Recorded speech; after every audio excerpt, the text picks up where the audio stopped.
Pendant l'ancienne période mésopotamienne, l'une des déesses les plus importantes du panthéon des divinités vénérées par les Sumériens fut Ki.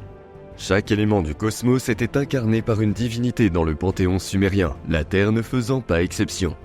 Ki était considérée comme la déesse de la Terre et jouait un rôle fondamental dans la mythologie sumérienne. Dans les mythes sumériens de la création, il n'y avait au début que le chaos et les eaux primordiales.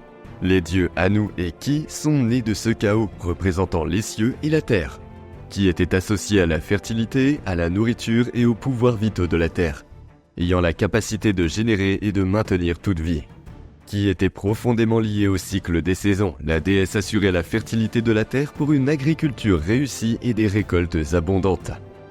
Ki est souvent considérée comme la compagne d'Anu. Cette union représente l'harmonie entre le ciel, Anu, et la terre, Ki, essentielle au maintien de l'équilibre cosmique. Ki est également reconnue comme la mère de nombreux dieux, dont Enlil et Enki, figures clés de la mythologie mésopotamienne. Ses relations familiales soulignent son rôle de figure maternelle et créatrice. La déesse est souvent considérée comme la source d'où émerge la vie.